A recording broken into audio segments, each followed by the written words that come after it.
Deus é o meu melhor amigo. E isso eu quero contar a todas as pessoas. Não existe nada melhor do que ser amigo de Deus, caminhar seguro na luz, desfrutar do seu amor, ter a paz no coração, viver sempre em comunhão e assim perceber a grandeza do poder de Jesus, meu bom pastor.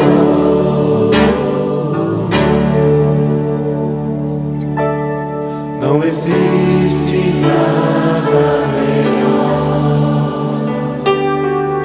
do que ser amigo de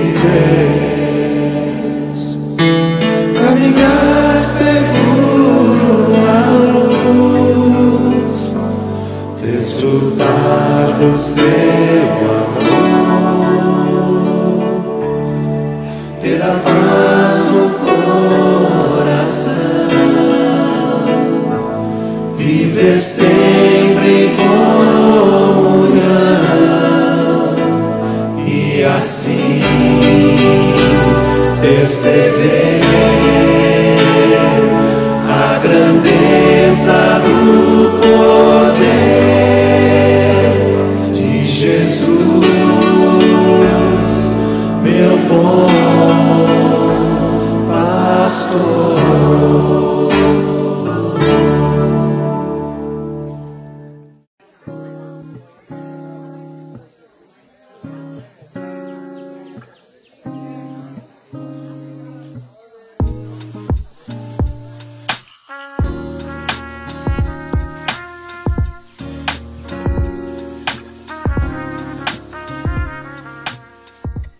Depois de todas essas coisas, Deus resolveu testar Abraão. Então o chamou. Abraão? Abraão respondeu: Pois não, estou ouvindo. E ele disse: Pegue Isaque, seu filho querido, a quem você ama, e vá para a terra de Moriá.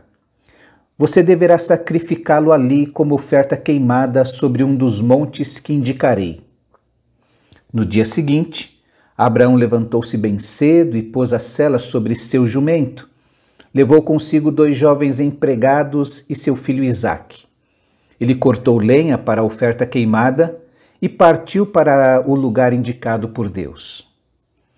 Depois de 3 dias, olhou para cima e avistou o lugar ao longe. Abraão disse aos empregados: Fiquem aqui com o jumento. Eu e o garoto iremos até lá em cima para prestar culto. E depois voltaremos para cá. Abraão entregou a lenha para a oferta queimada a Isaque para que ele a carregasse.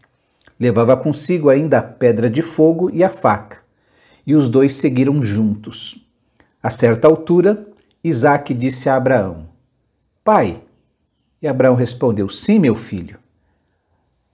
Aqui estão a pedra de fogo e a lenha, mas onde está o cordeiro para a oferta queimada?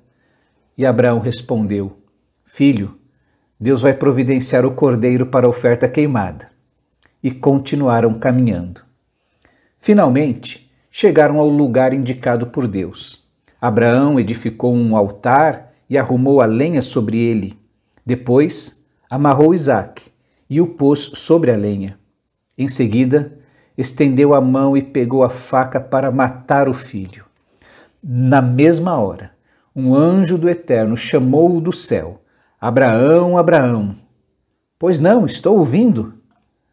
Não baixe a mão sobre o garoto, não toque nele. Agora sei quanto você teme a Deus e como é destemido.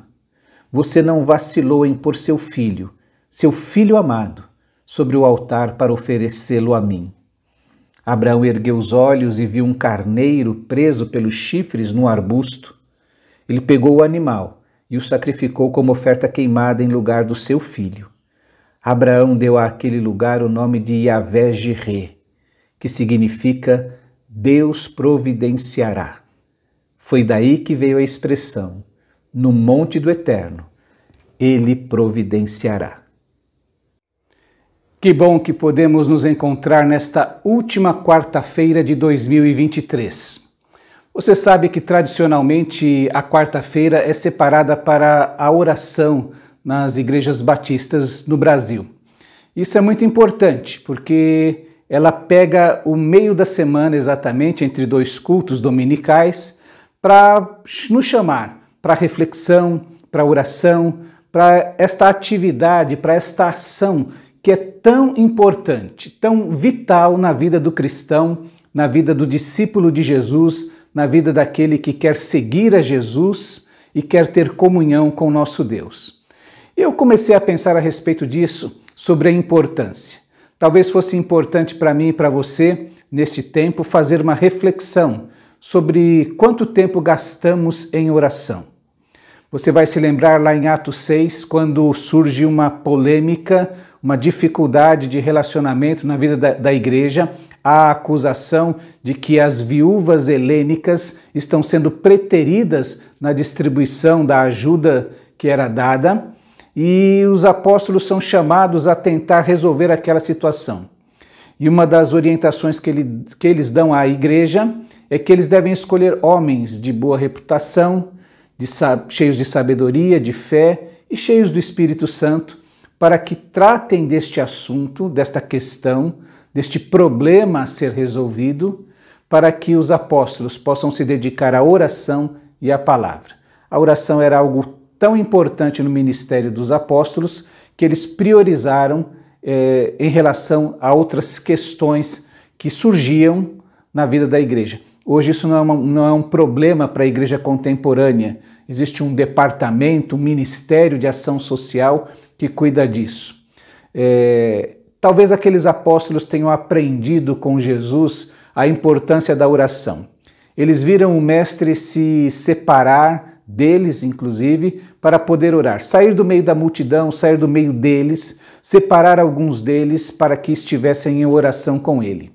Você vai se lembrar que os evangelistas, inclusive, registram, depois de vasculhar a história, que Jesus orou antes de separar os 12 apóstolos, que ele separou um período de 40 dias de jejum e oração para poder iniciar o seu ministério, que ele, em algumas ocasiões, diante da sua maior angústia, aquele tempo que ele se aproximava de enfrentar a morte de cruz, ele separa alguns de seus apóstolos, Pedro, Tiago e João, e os leva a um lugar separado para que pudessem orar com ele. A verdade é que Lucas registra que o pedido dos apóstolos foi para aprender a orar como Jesus orava. Jesus também não se furtou a ensinar as pessoas a orar. Dentro do Sermão do Monte nós encontramos Jesus falando, olha, vocês quando orarem não orem como os fariseus hipócritas, mas orem assim. E aí ele ensina a oração do Pai Nosso. Pai nosso que estás no céu, santificado seja o teu nome, venha a tua vontade a nós, assim na terra como ela é feita nos céus. E aí ele ensina seus apóstolos, os seus discípulos, a orar. A oração é de vital importância. E talvez por ver Jesus ensinando e praticando a oração, que os seus apóstolos, quando estavam na liderança da igreja, assumiram a liderança da igreja, tiveram o cuidado de dizer, olha, nós vamos nos dedicar à oração e à palavra. Nesta ordem, inclusive, porque a oração é uma busca de comunhão, de discernimento para poder entender a palavra, de busca de paz no coração diante das circunstâncias todas. E é por isso que eu gostaria de pensar nesta última quarta-feira do ano, tempo que tradicionalmente é separado para a oração, sobre a prática da oração na vida de várias personagens da Bíblia. Eu deixei escrito, inclusive, no informativo digital, algo a respeito de Abraão. Duas características ou dois detalhes a respeito de um momento difícil da sua vida, talvez o mais angustiante. Quando Abraão é chamado a dedicar seu filho em sacrifício a Deus. Eu me pego em dois detalhes ali que entendo muito importantes. O primeiro deles é que Deus chega para Abraão depois de fazer promessas. Abraão já está andando com Deus há provavelmente por volta de 40 anos. Aos 75 anos ele recebe a promessa de que terá herdeiros, de que terá uma grande descendência. Aquilo demora 25 anos para se cumprir. Quando ele tem 100 anos é que Isaac finalmente vem a nascer. E quando chega esse episódio, o menino já é um adolescente, provavelmente. Então você soma essas datas e você está chegando próximo de 40 anos de caminhada de Abraão com Deus. Abraão que é chamado de amigo de Deus, Abraão que aprendeu a obedecer pela fé. Abraão então tem a sua prova mais difícil, mais angustiante. Talvez quando você estivesse pensando assim, agora é hora de pendurar as chuteiras, estou me aproximando de 40 anos de caminhada, tempo da aposentadoria. E aí vem a prova mais complicada, a prova mais difícil, que é quando Deus diz a Abraão, pega teu filho, teu único filho, o filho a quem você ama, e o oferece em sacrifício a mim. Aquilo que Abraão acalentou em seu coração durante 40 anos é pedido por Deus para ser colocado no altar do sacrifício.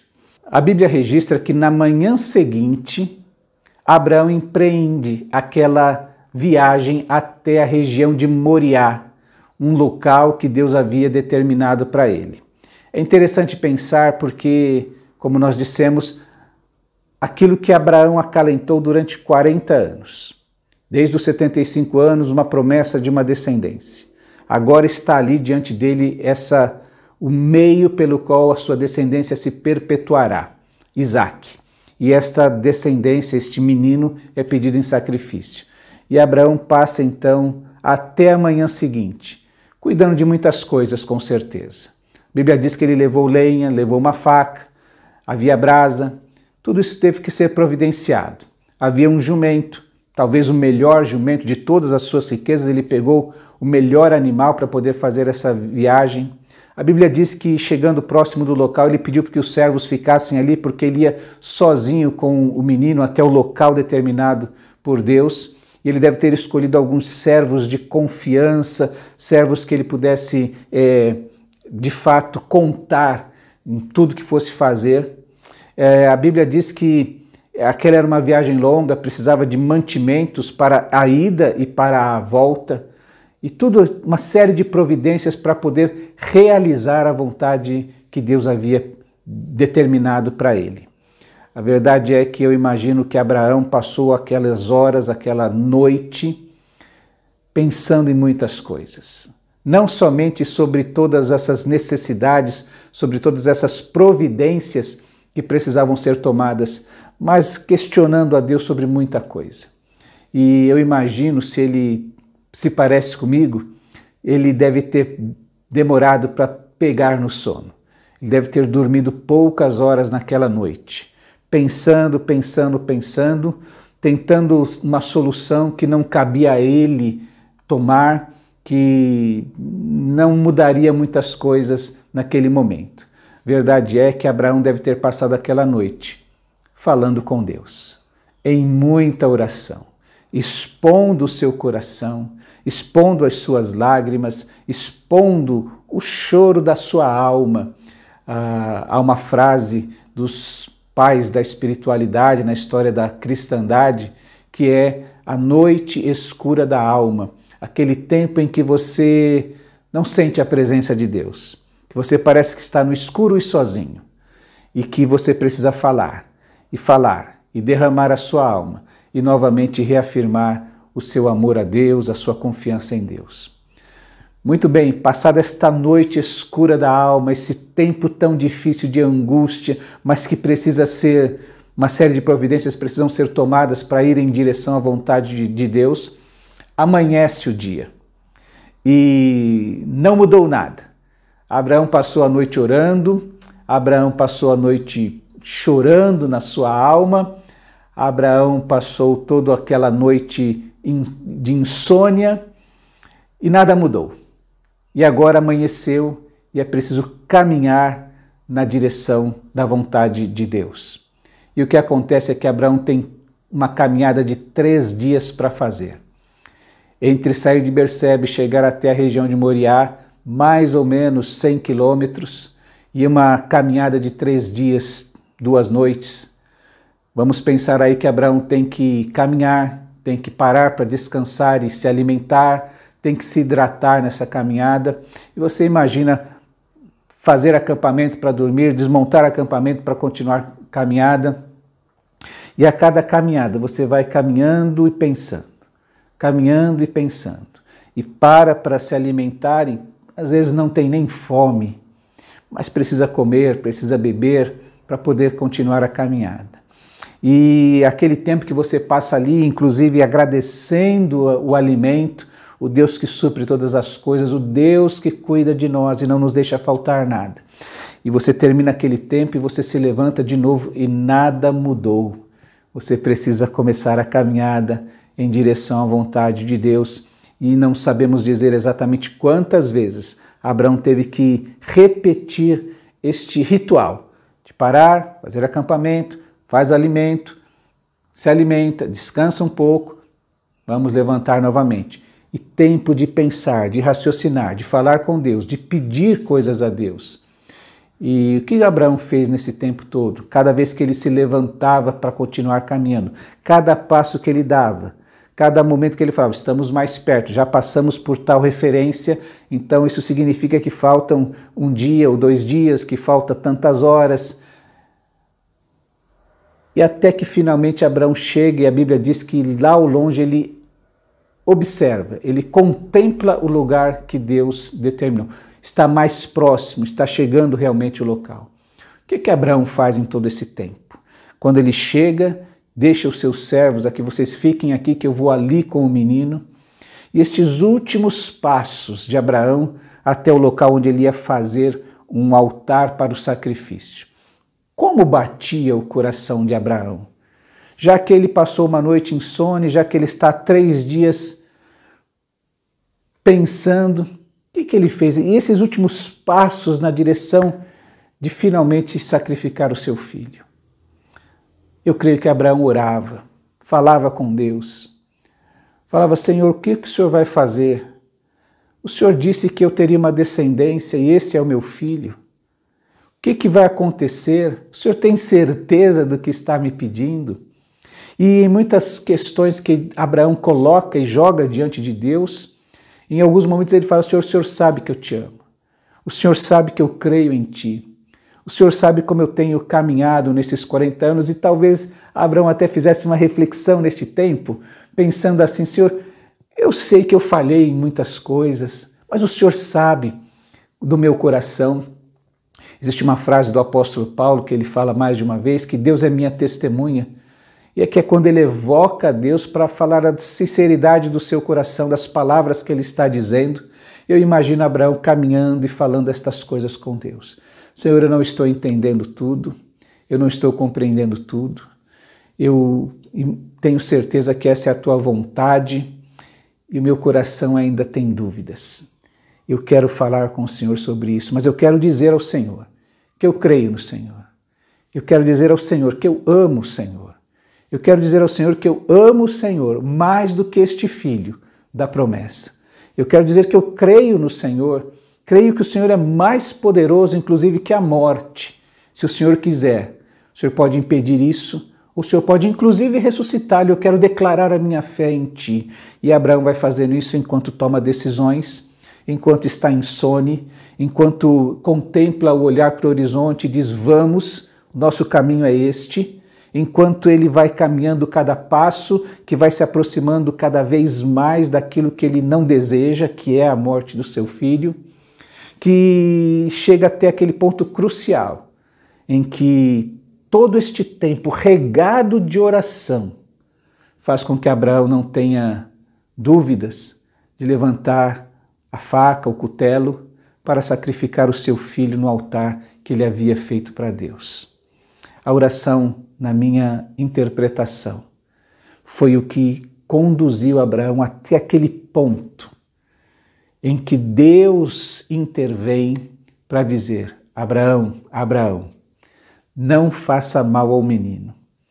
Agora sei que você me ama. Agora sei que você é obediente a mim. E Deus provê aquilo que Abraão tanto pediu, tanto ansiou, um cordeiro para si. Você não precisa sacrificar Isaque, o seu filho amado, o filho que eu prometi lhe dar como promessa. Eu tenho o cordeiro, está ali com os chifres presos no arbusto. Abraão vai ali, sacrifica aquele cordeiro e volta feliz diante de Deus. Agora, não uma oração angustiada, de perplexidade, na qual ele derrama o choro da sua alma, de perplexidade, mas talvez agora Abraão volte, falando no fundo do seu coração: louvado seja Deus. E a oração que pedia, a oração que derramava a sua alma, passa a ser uma oração de louvor, de gratidão, de exaltação a Deus. O Senhor nunca falha, o Senhor ouve a oração do seu servo, o Senhor é o Deus justo, o Senhor é o Deus poderoso, o Senhor é o Deus que provê, é o Jeová Jireh, o Deus que vem com provisão sobre o seu povo, sobre aquele que nele confia. A oração que envolve, que é uma amálgama dos nossos passos, dos nossos sentimentos, que serve para a gente discernir quem nós somos e quem é o nosso Deus. Aquela frase tão popular que diz que não diga a Deus o tamanho do seu problema, diga ao problema o tamanho do seu Deus. Eu preciso sacrificar meu filho, mas eu creio num Deus que é poderoso para suprir para si esse sacrifício. Eu creio num Deus que é poderoso, inclusive, para ressuscitar meu filho dos mortos. É o que diz Hebreus no capítulo 11. Ele cria nisso. E sabe, Abraão, nessa vida de oração, diante da sua angústia, aprendeu a obedecer a Deus, desde a ordem até o momento em que ele levantou aquela faca. A Bíblia diz que Abraão obedeceu pela fé. Isso lhe foi reputado por justiça. Nisto ele glorificou a Deus. Meu querido irmão, que a nossa vida glorifique a Deus, que o nosso tempo de oração seja um tempo prioritário. Não importa o tamanho do seu problema, não importa o tamanho da angústia que tome conta do seu coração, não importa o tamanho da dúvida que tome espaço e controle a sua mente. A oração é um caminho, é o primeiro passo para que a angústia, as dúvidas sejam discernidas e sejam apresentadas diante de Deus. E nós possamos dizer assim: Deus, eu trouxe o problema aqui porque eu sei que o meu Deus, o Senhor, é muito maior do que esta questão que eu trago diante do Senhor, que me angustia, que me tira o sono, que enche minha mente de dúvidas. Sara a minha alma, sara o meu pensamento, sara a minha disposição, a minha vida. A oração é vital para o cristão, para o discípulo de Jesus. Ela faz com que nós nos mantenhamos ligados, unidos a Deus. E nesta oração, como diz uma música, ele ouve a oração que é feita pela fé e vem ficar mais perto de você. Abraão não passou uma noite sozinho. Abraão não olhou o horizonte sozinho. Abraão não caminhou sozinho. Abraão nunca esteve sozinho. Em todo tempo, ele tinha um Deus ao seu lado, que ouvia cada batida do seu coração, cada pensamento que não era audível. Deus conhecia todos eles, mas Deus estava ao lado de Abraão, nunca o abandonou, nunca esteve só. É assim que é a relação que nós temos com o nosso Deus. Por isso, eu quero te convidar a, neste novo ano que se inicia, orar mais, colocar mais questões diante de Deus Enquanto você toma providências, enquanto você caminha, você ora. Ora, ora e ora. Até aquele momento em que Deus aparece e fala o teu nome para dizer assim para você: agora eu sei que você me ama. Que 2024 possa ser um tempo assim, cheio de oração, cheio da presença de Deus, cheio da companhia de Deus, cheio da direção de Deus, cheio do poder de Deus. Eu quero terminar lembrando daquela frase também tão popular. Eu acho que essas frases populares são a sabedoria popular, não é? Que diz assim: pouca oração, pouco poder. Muita oração, muito poder. Nenhuma oração, nenhum poder. Vamos orar? Deus querido, nós te agradecemos porque durante 2023, em momento algum, estivemos sós. Enquanto caminhamos, a tua boa mão sempre esteve próxima de nós, derramando tua graça, tua paz, tua direção. Nós te pedimos, ó Deus, que em 2024 a gente possa ter uma vida de mais comunhão, de mais oração, de mais intimidade contigo e experimentar ainda mais o teu poder, a tua companhia calorosa, amorosa, a tua companhia poderosa sobre a nossa vida. Nós te agradecemos porque podemos obedecer pela fé, sabedores de que o Senhor é o Deus que está acima de todos os problemas, de todas as questões.